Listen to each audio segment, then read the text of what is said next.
सभी मेरे प्यारे YET व्यूअर्स का वेलकम है YET की एडिटोरियल क्लास में। आज की क्लास शुरू करूंगा हेनरी फोर्ड की एक शानदार सी कोट के साथ। आपने सुना होगा हेनरी फोर्ड के बारे में। फोर्ड मोटर्स के फाउंडर थे, बहुत ही इंस्पायरिंग पर्सनैलिटी थे।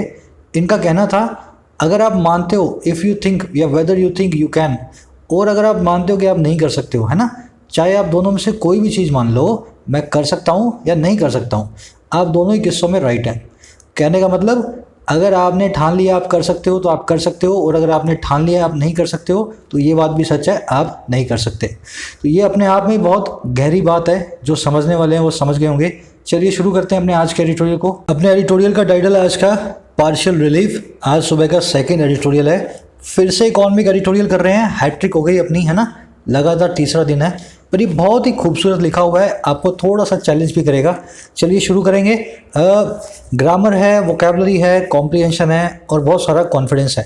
सब कुछ इस सेशन में आपके लिए है, अगर आप पूरी वीडियो को एक सिटिंग में एक साथ देखें फोकस के साथ। शुरू करेंगे। चलिए आइए कुछ नया सीखते हैं।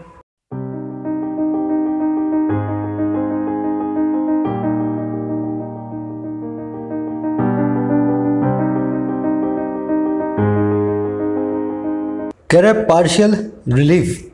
देखो, रिलीफ का मतलब होता है राहत, आप जानते हैं। पार्शियल का मतलब होता है जो आधा अधूरा हो, इनकम्प्लीट हो। तो कह रहे आधी अधूरी सी राहत हमें मिल गई है। अब ये बात किस पे कह रहे हैं? कह रहे ऑन AGR ड्यूज। कह रहे जो AGR नाम की ड्यूज है ना, ड्यू का मतलब होता है बकाया। AGR एक वर्ड का नाम है, उसकी फुल फॉर्म होगी एडजस्टेड ग्रॉस रेवेन्यू। आगे देखेंगे। तो कह रहे ये AGR नाम का जो बकाया है ना, ड्यूज है, इसके ऊपर। आगे बढ़ने से पहले दोनों वर्ड्स पे नज़र मारें। पार्शियल का मतलब होता है आधा अधूरा, इनकम्प्लीट और लिमिटेड इसके दोनों सिनोनिम्स हैं। रिलीफ वर्ड को आप, वैसे तो सिंपल वर्ड है पर इसके सिनोनिम थोड़े से कॉम्प्लिकेटेड हैं। देखना, रिप्रीव, रिस्पाइट और सकर, तीनों चीज़ों का मतलब है रिलीफ, छोटी सी राहत, है ना। सकर वर्ड को नोट करें, इसका मतलब क्या होता है? ये सॉकर नहीं है ना, सॉकर मतलब फुटबॉल, ये वो नहीं है। सकर का मतलब होता है परेशानी के वक्त थोड़ा सा आपको सहारा मिले ना, उसको कहते हैं सकर। तो एक खास तरह का रिलीफ होता है सकर। आगे बढ़ेंगे इसके टाइटल पैराग्राफ की तरफ। क्या कहना चाह रहा है? कह रहा है AGR dues should not be allowed to impair customer centric investments in telecom. कह रहे जो AGR की ड्यूज है ना, ये जो एडजस्टेड ग्रॉस रेवेन्यू ड्यूज हैं, जो बकाया हैं, ये पैसे, इनको अलाउ नहीं करना चाहिए। इन पैसों को इजाज़त नहीं मिलनी चाहिए। और किस चीज़ की?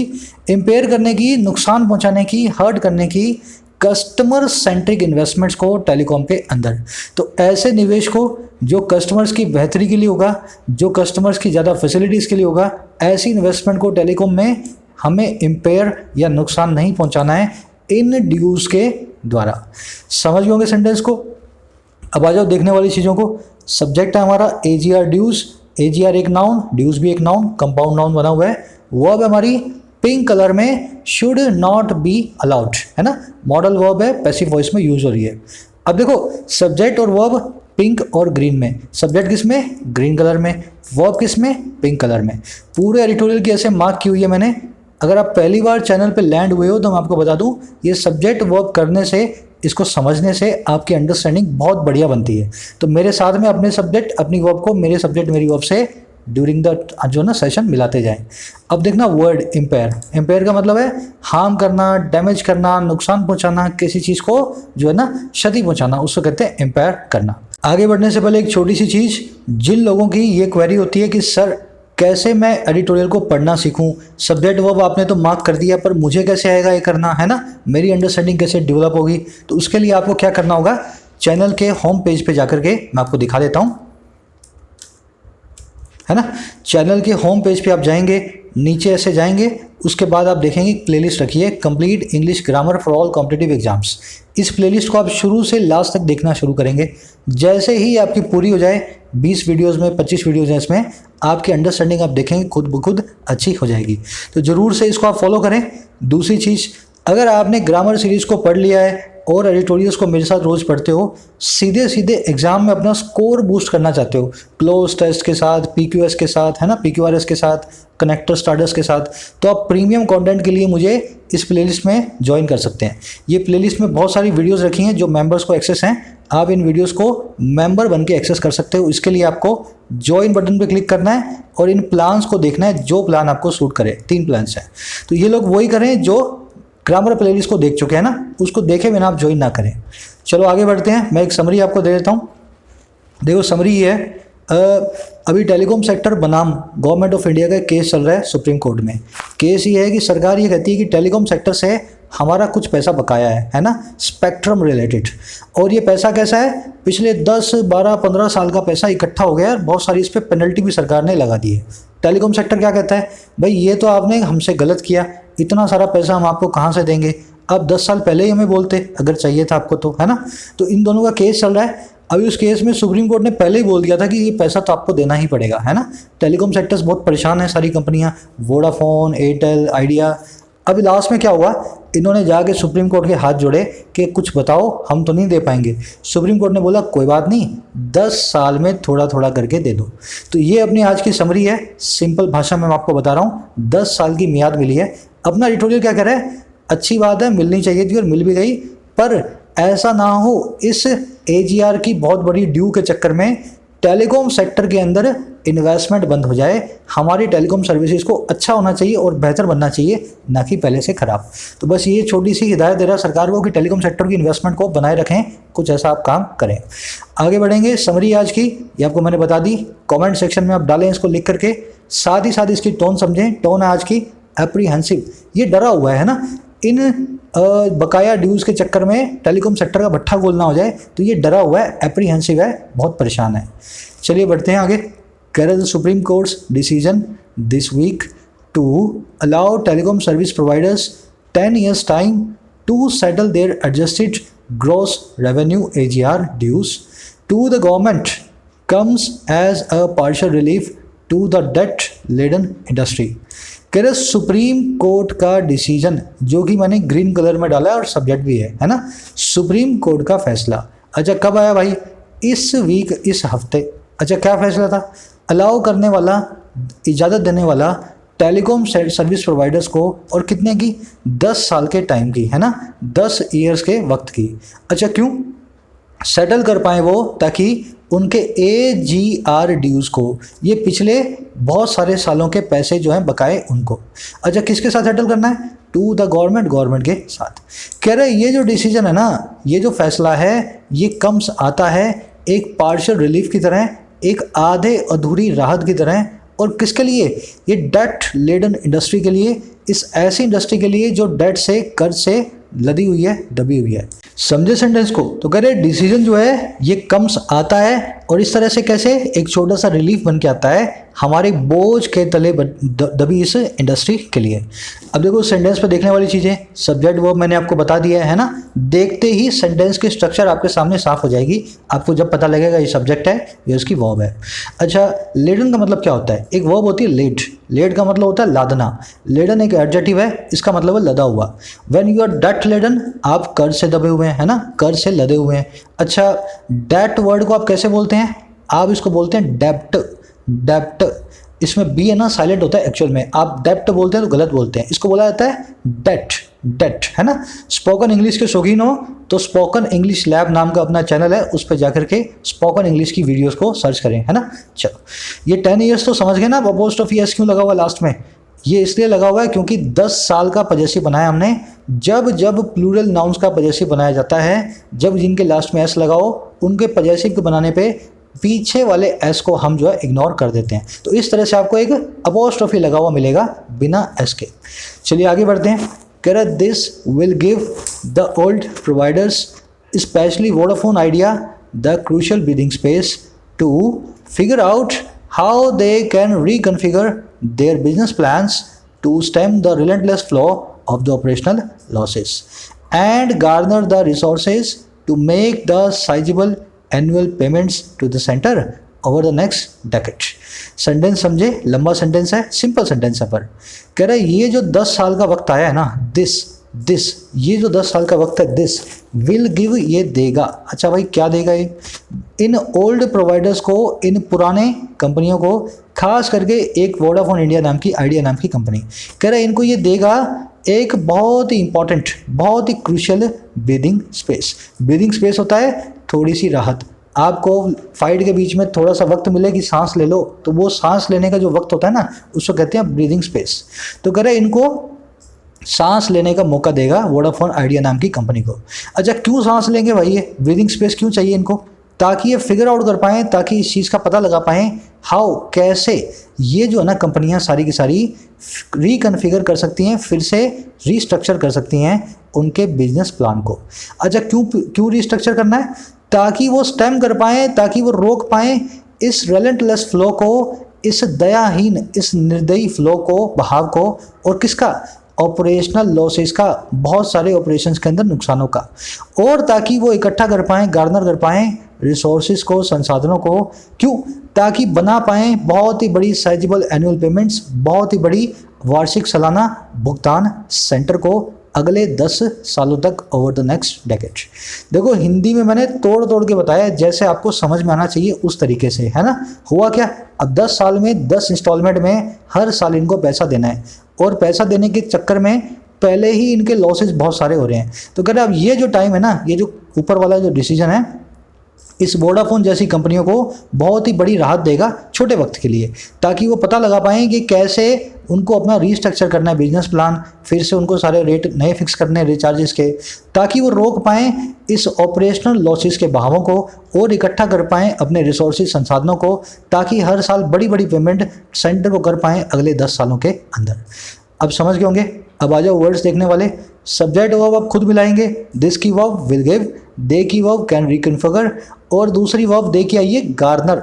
इससे पहले कैन ऑलरेडी अंडरस्टूड है, दूसरी बार हेल्पिंग वर्ब को रिपीट नहीं किया जाता। तो दे कैन रिकन्फिगर और दे कैन गार्नर। वर्ड्स देखते हैं। ब्रीदिंग स्पेस मतलब थोड़ी सी राहत, सांस लेने का वक्त। शोड रिस्पाइट, है ना, रिस्पाइट ऊपर देखा था, राहत का सिनोनिम था रिस्पाइट। फिगर आउट करना मतलब पता लगाना, गेज करना, असेस करना, किसी चीज़ का पता लगाना। रिकन्फिगर बता दिया, रीस्ट्रक्चर करना, रीअरेंज करना, फिर से चीज़ों को नए सिरे से ढालना अपने हिसाब से। अच्छा, रिलेंटलेस, जो रिलेंट ना करे, रिलेंट मतलब सरेंडर, जो आपके सामने सरेंडर करने से मना कर दे, आपके ऊपर हमले पे हमला करे, उसको कहते हैं रिलेंटलेस, है ना। दयाहीन हो, कठोर हो, क्रूअल हो, मर्सीलेस हो, फेरोशियस हो, अनफॉरगिविंग हो, और इसको एक और वर्ड बोलते हैं अनरिलेंटिंग, है ना, रिलेंटलेस और अनरिलेंटिंग। स्टेम का मतलब होता है तना, नाउन फॉर्म में। वर्ब फॉर्म में होता है किसी को स्टॉप करना, प्रिवेंट करना। इस पर एक फ्रेजल वर्ब भी बनती है, स्टेम फ्रॉम। इसका मतलब होता है डेवलप होना, निकल करके आना। इस वर्ड को मैं खबरी पे लूँगा, अच्छे से इसका पोस्टमार्टम करके बताऊँगा। अभी एक बार इन तीनों मीनिंग्स को माइंड करें, थोड़ा सा समझें। चलिए आगे बढ़ें। गार्डन मतलब इकट्ठा करना। अच्छा, आगे तो बढ़ जाते हैं। अब एक छोटी सी बात और है, इसी के अंदर एक ग्रामर कॉन्सेप्ट है अपना आज का मेन, है ना। आप मेरे को सवाल का जवाब देना, फिर मैं आपको कॉन्सेप्ट बताता हूँ। चलो, ये रूल भी अब आपके सामने आ ही गया है ना। एक काम करो, आप पढ़ लो इस रूल को, और पढ़ के मुझे बता दो इन 5-6 में से कौन सा सेंटेंस सही है और कौन सा गलत है।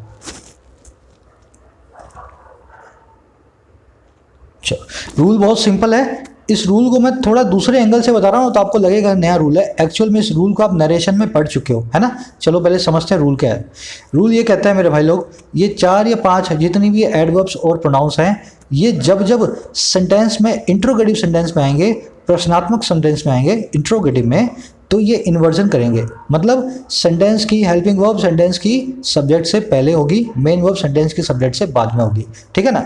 अच्छा, अगर ये इंट्रोगेटिव सेंटेंस में ना आए, ये एक सबऑर्डिनेट क्लोज बन के आए, मतलब एक अफर्मेटिव सेंटेंस में आए जिसके पीछे क्वेश्चन मार्क ना हो, उसके अंदर ये इन्वर्जन नहीं करते।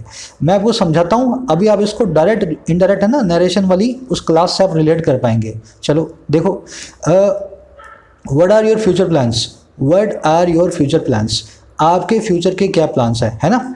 अब देखो, इस सेंटेंस में वर्ड शुरू में आ रहा है, मैं पहले 3 नंबर से शुरू कर रहा हूँ, है ना।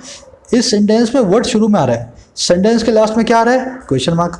सर, लास्ट में क्वेश्चन मार्क आ रहा है तो सेंटेंस जरूर ही इंट्रोगेटिव सेंटेंस होगा।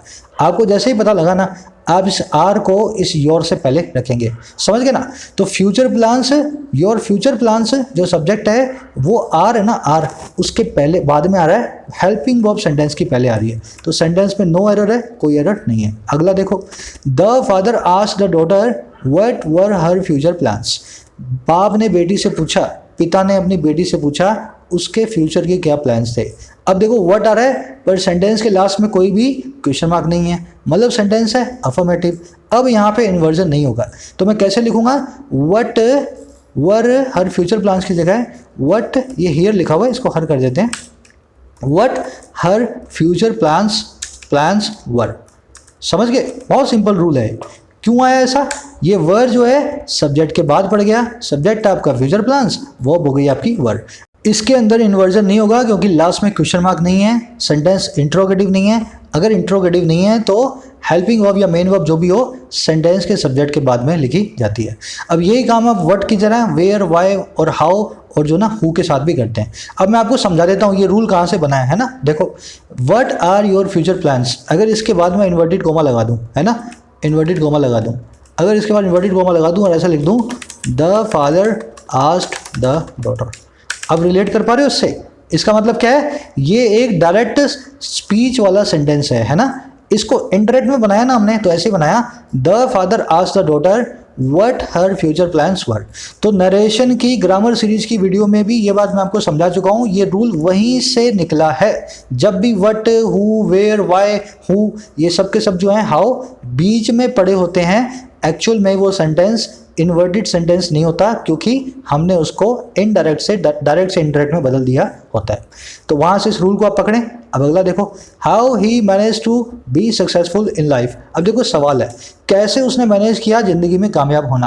अरे भाई सवाल है तो इन्वर्जन डाल दो, हाउ ही मैनेज की लिख दो जगह पे हाउ डिड ही मैनेज की जगह manage, how did he manage to be successful in life.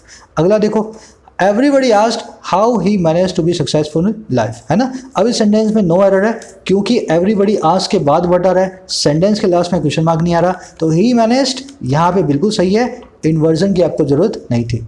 Last का देखते हैं, why you talk like this, तुम ऐसे बात क्यों करते हो। अब ये सेंटेंस इनफॉर्मली ठीक है बोलने के हिसाब से, पर अगर इसको ग्रामर के हिसाब से देखें तो इन्वर्जन डालना है क्योंकि लास्ट में क्वेश्चन मार्क आ रहा है। तो मैं बोलूँगा why do you talk like this, और इसको बदल देंगे। अगले में देखो, the teacher slapped the student and asked why did he talk like that.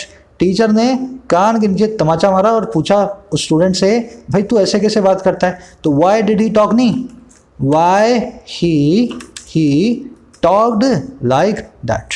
I think the rule is crystal clear. बहुत अच्छा रूल है और सिंपल है, बहुत अच्छे से क्वेश्चन बनते हैं इस पर, है ना। जैसे कि आज के ये 5 क्वेश्चन, 5 नहीं है बल्कि 6 हैं। आप सबको सॉल्व करें, सिंपल क्वेश्चंस हैं, कमेंट सेक्शन में डालें, मेरे जवाब आपको शाम तक मिल जाएंगे, है ना, वहीं पे फर्स्ट कमेंट के अंदर। चलिए आगे बढ़ते हैं।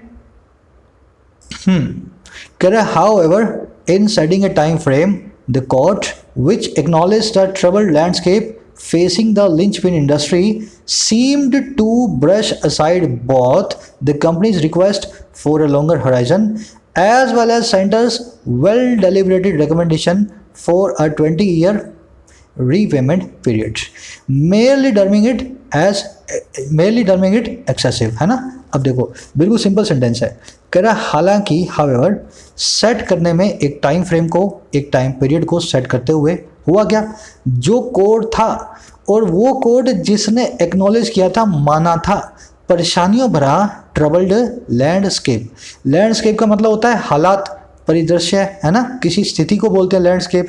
तो कह रहे जिस कोर्ट ने मान लिया था परेशानियों भरे हालात लैंडस्केप को, और वो हालात जो फेस कर रहे हैं इस लिंच पिन इंडस्ट्री को। लिंच पिन का मतलब क्या होता है, अगुआ, जो सब जिसके ऊपर सब चीज़ों का दारोमदार हो, है ना। तो कोर्ट ने माना कि एक दारोमदार लेने वाली इंडस्ट्री है, अगुआ इंडस्ट्री हमारे सेक्टर की, हमारे सर्विस सेक्टर की, और बड़े ही लैंडस्केप इसके ट्रबल्ड हैं। और कह रहे यही जो कोर्ट है ना, ये सीम्ड थी, दिखाई देती थी, ब्रश असाइड करती हुई, झटक के साइड में फेंकती हुई, और किसको, दोनों को। पहली चीज़ कंपनीज के रिक्वेस्ट को और लंबे होराइजन के लिए, क्षितिज के लिए, आगे आने वाले वक्त के लिए, साथ ही साथ सेंटर की उस वेल डेलिब्रेटेड रिकमेंडेशन को, सेंटर की उस अच्छे तरीके से सोची समझी सलाह को, जो थी 20 ईयर के रीपेमेंट पीरियड की, है ना, 10 की बजाय 20 की।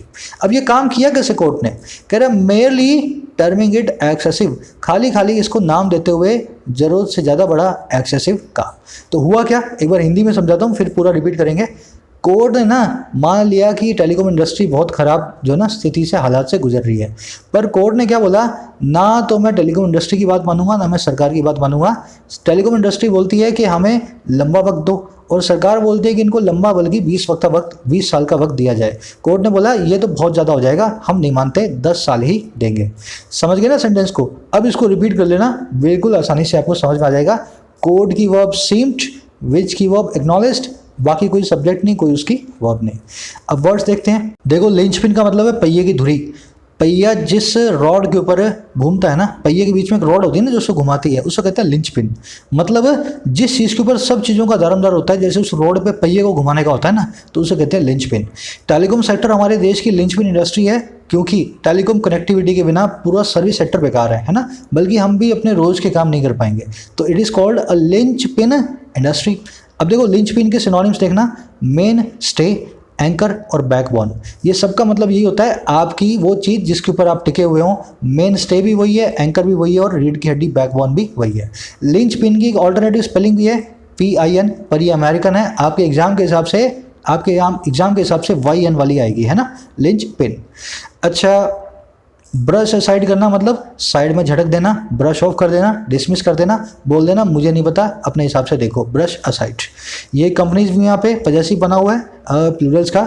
होराइजन मतलब क्षितिज, आगे आने वाला वक्त, होराइजन बोलें इसको, होरिजन ना बोलें। डेलिब्रेटेड मतलब सोचा समझा, consulted, well thought out is called डेलिब्रेटेड।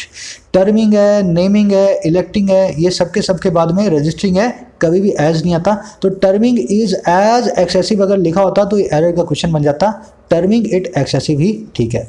बहुत सारी वर्ब्स हैं जिनके बाद एज नहीं आता, मैंने करवाया वो आपको, अपने नोट्स खोलें। चलिए आगे बढ़ते हैं। कह रहे the government having realized the enormity of the problem and its potential for significantly disruptive consequences not just the industry but the larger economy as a whole, had thrashed out the matter at various level, including within the cabinet before submitting its view। अब ये सरकार की बात बता रहा है, सरकार ने क्या किया इस मामले में। कह रहे सरकार के रियलाइज कर लेने के बाद, है ना, सरकार के रियलाइज कर लेने के बाद, ये यहाँ पे परफेक्ट पार्टिसिपल की वीडियो में आपको मैंने अच्छे से सिखाया था, है ना। कह रहे सरकार के रियलाइज कर लेने के बाद, इस चीज़ का संज्ञान ले लेने के बाद, समझ लेने के बाद इस चीज़ को। अच्छा, कौन सी चीज़? इनॉर्मिटी को, बड़े साइज को, स्केल को। अच्छा, किसका बड़ा साइज? इस समस्या का। और किस चीज़ को? और इस समस्या की पोटेंशियल को, इस प्रॉब्लम की जो है ना ताकत को। अच्छा, कैसी ताकत है इनकी? इसकी ताकत है बहुत ही सिग्निफिकेंटली डिसरप्टिव कॉन्सिक्वेंसेस की, ऐसे कॉन्सिक्वेंसेस, नतीजों की जो बड़े ही सिग्निफिकेंटली डिसरप्टिव हैं, बहुत ही ज़्यादा गंभीर रूप से डिस्ट्रप्शन लाने वाले हैं, डिस्टर्बेंस लाने वाले हैं। अच्छा, किसके लिए? ना एज इंडस्ट्री के लिए बट पूरी इकॉनमी के लिए एज ए होल, एक साथ। कह रहा है सरकार ने इस काम को रियलाइज कर लेने के बाद, कह रहा है हैड थ्रैश्ड आउट, बड़े ही अच्छे से ठोक बजा के थ्रैश आउट किया था। थ्रैश आउट करना मतलब ठोक बजा के नुक्ताचीनी करना, किसी चीज़ के ऊपर पूरा दिमाग झोंक देना, पूरी नेगोशिएशन कर लेना। तो कह रहा है सरकार ने पूरा दम लगा करके नेगोशिएशन किया, बातचीत की, कंसल्टेशन किया, थ्रैश आउट किया इस मैटर पे।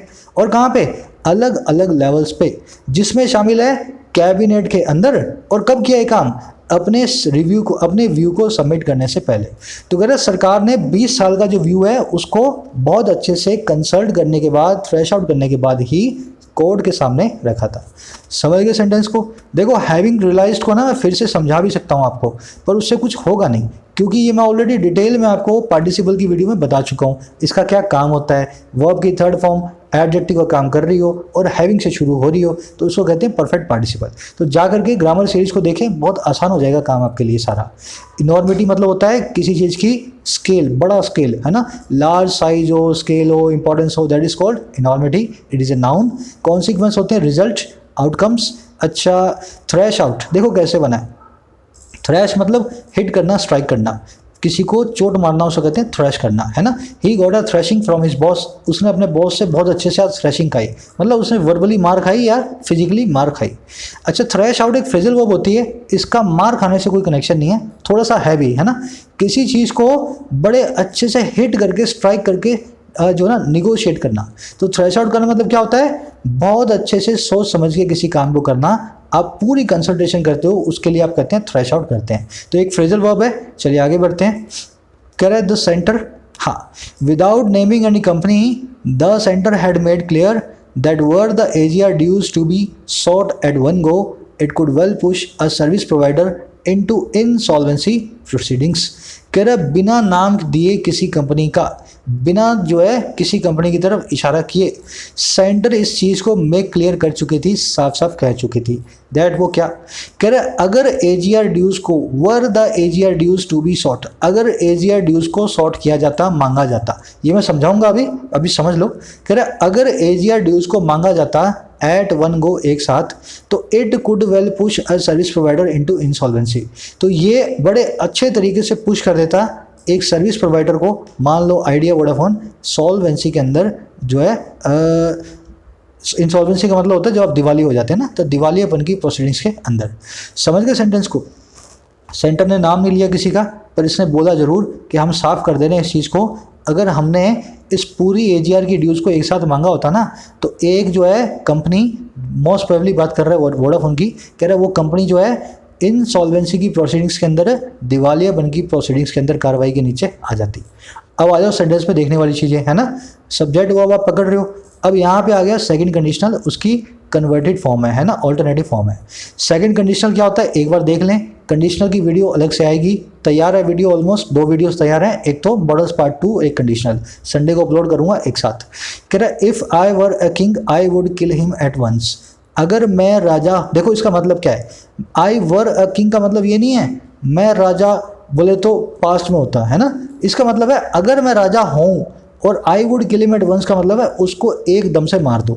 अपने कहते हैं ना यार, अगर मैं राजा हूँ ना अभी उसको फांसी दे दो, तो if I were a king I would kill him at once, तो ये सेकंड कंडीशन होता है, ये बात करता है ऐसी कंडीशंस की जो बिल्कुल अनरियल है, ना मैं राजा हूँ मुझे मालूम है, ना मैं राजा हूँ, ना मैं उसको मार सकता हूँ ये भी मुझे मालूम है, समझ गए ना, तो अनरियल इम्पॉसिबल कंडीशंस को सेकंड कंडीशनल बताता है। अब देखो फर्स्ट कंडीशनल भी यही काम करता है, पर उसमें कंडीशन पॉसिबल होती है ना, जो कंडीशन पॉसिबल हो वो फर्स्ट कंडीशनल, जो कंडीशन पॉसिबल ना हो वो होती है सेकंड कंडीशनल।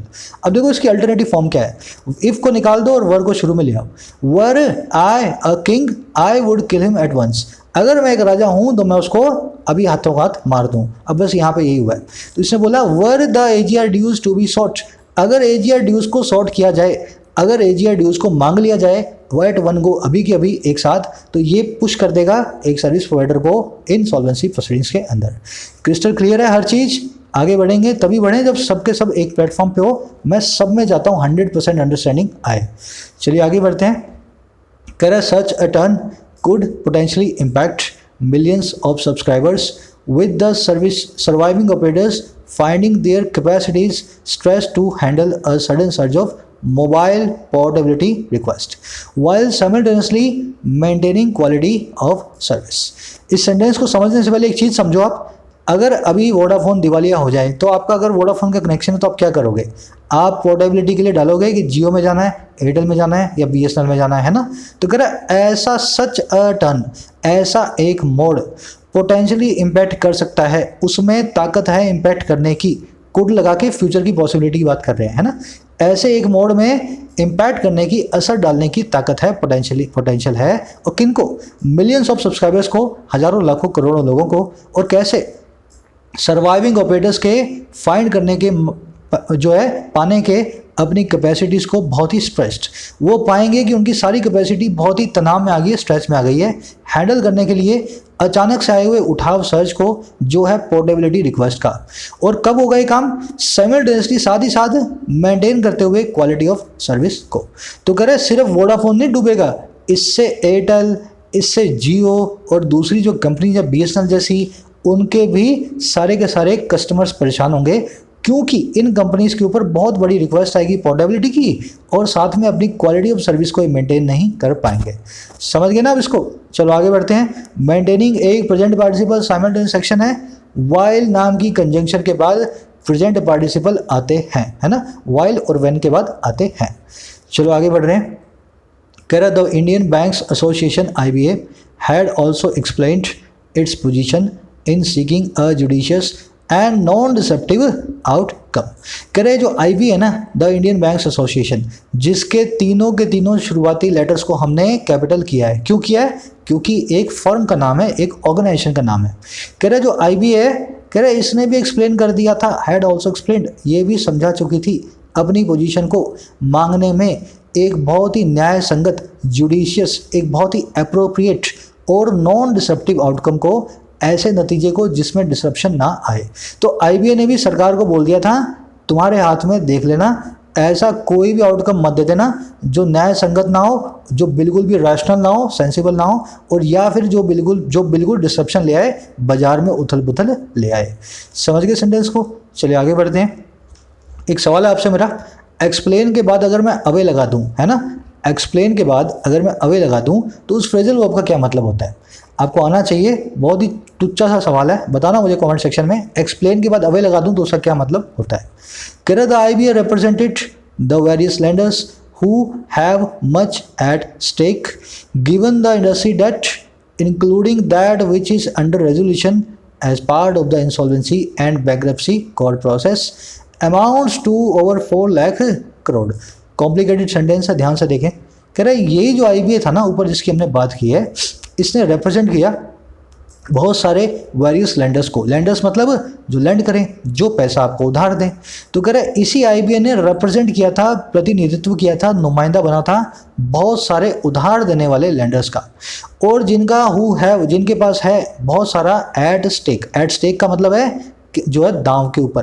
कह रहे जिनका बहुत सारा कुछ लगा हुआ है, एट स्टेक, दांव पे लगा हुआ है। अच्छा क्यों लगा हुआ है? गिवन, जो दिया गया देखते हुए। अच्छा किस चीज़ को? दैट, इस चीज़ को कि इंडस्ट्री का जो डेट है, इंडस्ट्री का जो कर्ज है, जिसमें शामिल है दैट, वो वाला जो कि अंडर है रेजोल्यूशन के, जो कि अंडर है एक संकल्प के, एक एग्रीमेंट के, और किस फॉर्म में? एज पार्ट ऑफ, फॉर्म में, पार्ट में, उस तरीके से, और पार्ट का तरीका है इंसॉल्वेंसी और बैंकरप्सी कोड की प्रोसेस का, इस दिवालियापन की कोड के कानून की प्रोसेस का।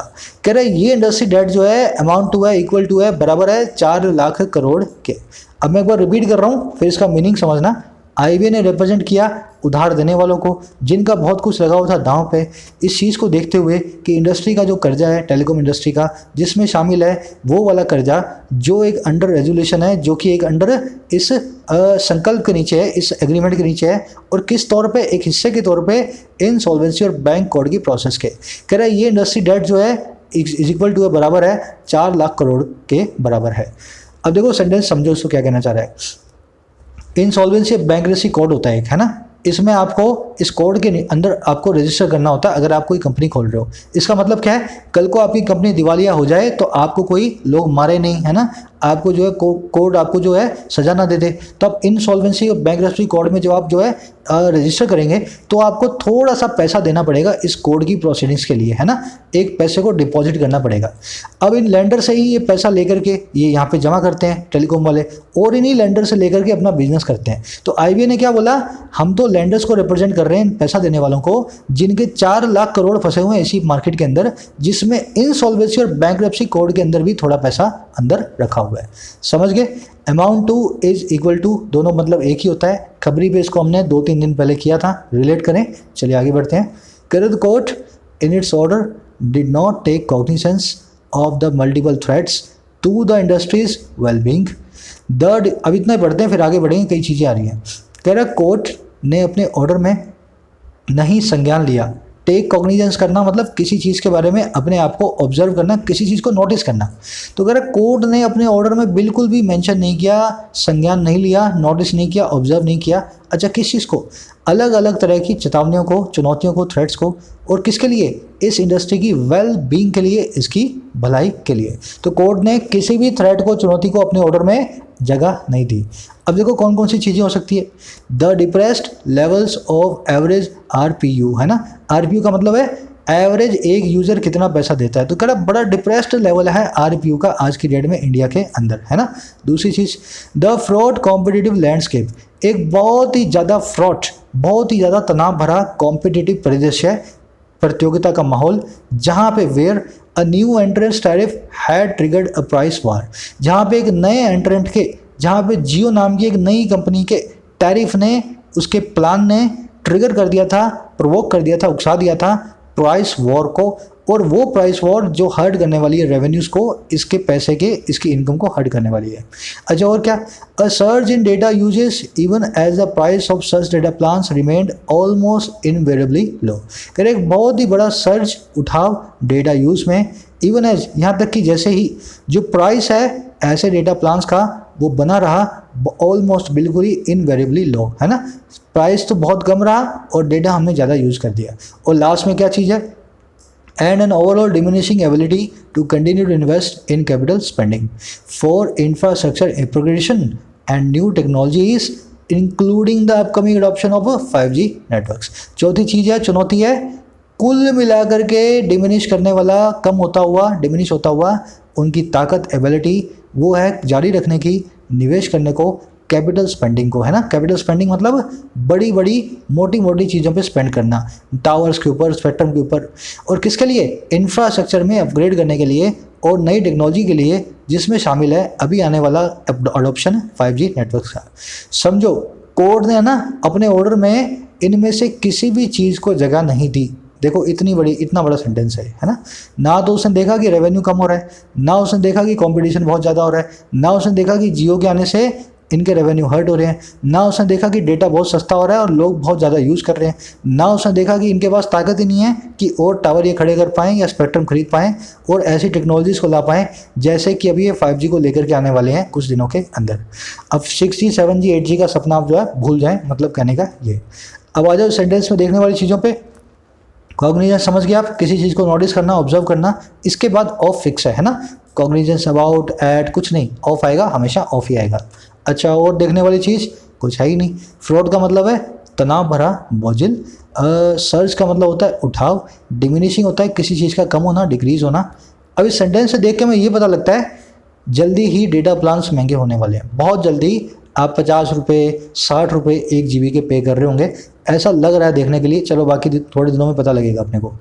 कह रहा while the companies themselves are yet to decide on whether to seek a critic review of the latest verdict, the future of India's ambitious dreams of enabling a pan-Indian digital ecosystem that seamlessly connects the remotest rural inhabitant with a plethora of e-enabled services hinge on ensuring the industry stays healthy and vibrant। देखो इतना बड़ा sentence है और महा confusing है। देखना इसमें बहुत सारे सब्जेक्ट वो आए हैं, एक बार देखो समझ में आएगा छोटे छोटे पीस में। कह रहे जहाँ कंपनियाँ खुद देमसेल्व्स आर हैं येट अभी भी बाकी डिसाइड करना, इस चीज़ का फैसला लेना। किस चीज़ पे ऑन लगा के बता रहा है, हाँ कि ना, मांगे या नहीं मांगे, सीख करें या ना सीख करें, एक क्यूरेटिव रिव्यू को, एक ऐसे रिव्यू को इस फैसले के जिससे कुछ क्योर निकले, कुछ समाधान निकले। और रिव्यू किसका, इस फैसले का, लेटेस्ट वर्डिक्ट का, इस जो है कोर्ट के ऑर्डर का। कह रहे जहाँ कंपनियां अभी खुद ही असमंजस में है कि क्या हम इसका रिव्यू करवाएं या ना करवाएं। कह रहे जो फ्यूचर है ना किसका, इंडिया के एम्बिशियस ड्रीम्स का, इंडिया के बहुत ही महत्वाकांक्षी सपनों का, बड़े बड़े ड्रीम्स का। अच्छा काय के ड्रीम है भाई, ये इनेबल करने के एक पैन इंडियन डिजिटल इकोसिस्टम को बनाने को, एक पूरे इंडिया का डिजिटल जो है इकोसिस्टम एनवायरनमेंट। अच्छा कौन सा एनवायरनमेंट, जो कि कनेक्ट करता है सीमलेसली, एकदम स्मूथली कनेक्ट करता है दूर से दूर होने वाले, जो रिमोट से रिमोट होने वाले रूरल ग्रामीण इनहेबिटेंट्स को, है ना, गांवों में रहने वाले निवासियों को। अच्छा इनहेबिटेंट्स को किसके साथ करता है, with a plethora of e enabled services, बहुत सारी इंटरनेट इनेबल्ड सर्विसेज के साथ। कह रहे जो फ्यूचर है ये हिंज ऑन करता है इंश्योर करने पे इस चीज़ को कि इंडस्ट्री बनी रहती है हेल्दी और वाइब्रेंट, एकदम डायनामिक। समझे सेंटेंस को, इसमें एक एरर है, आप खुद मुझे बताएंगे, बहुत सिंपल सी एरर है।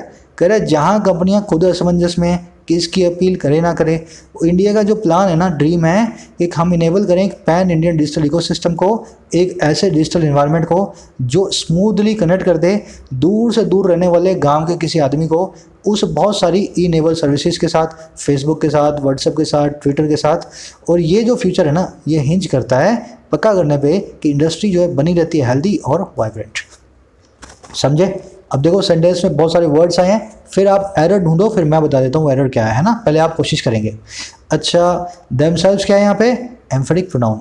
आप इस चीज़ को समझो, मैं एम्फेटिक प्रोनाउन बोल रहा हूँ, ऐसा नहीं आपने सुन के निकाल दिया दूसरे कान से। अगर ये एम्फेटिक प्रोनाउन है ना मेरे भाई, तो इसकी जगह फिक्स है। इसको मैं अभी यहाँ पे आर के बाद लगा दूँ ना, सेंटेंस में एरर हो जाएगी। आप रिफ्लेक्सिव और एम्फेटिक प्रोनाउन की वीडियो देखे हो तभी आप इस चीज़ को समझ पाओगे। अच्छा, क्यूरेटिव होता है जिसमें क्योर हो, करेक्शन हो, रेमेडी हो, सोल्यूशन ओरिएंटेड हो, उसको कहते हैं क्यूरेटिव। वर्डिट मतलब कोर्ट का ऑर्डर, इकोसिस्टम मतलब एनवायरनमेंट। सीमलेस वर्ड कहाँ से बना? इसका मतलब होता है स्मूथ, एकदम परफेक्ट, है ना, सीमलेस। सीम का मतलब होता है सलवटे, लेस मतलब बिना। अगर आप ही कोई चीज़ बिना सलवटों के है तो बिल्कुल स्मूथ है ना, वहाँ से इस वर्ड को हमने निकाल दिया सीमलेस को। उसी एडजेक्टिव सीमलेस को, स्मूथ को हमने सीमलेसली नाम की एडवर्ब में बदल दिया। तो इस वर्ड को हमेशा आप याद रखेंगे, SEAM, सीम मतलब कपड़ों की सलवटें। रिमोट मतलब दूर से दूर। इनहैबिटेंट मतलब रहने वाला, कोई सिटीजन हो, रिजाइडर हो, डिवेलर हो, इसको कहते हैं इनहैबिटेंट। अच्छा, इनहैबिटेंट के दो वर्जन है, हैबिटेंट और हैबिटेट।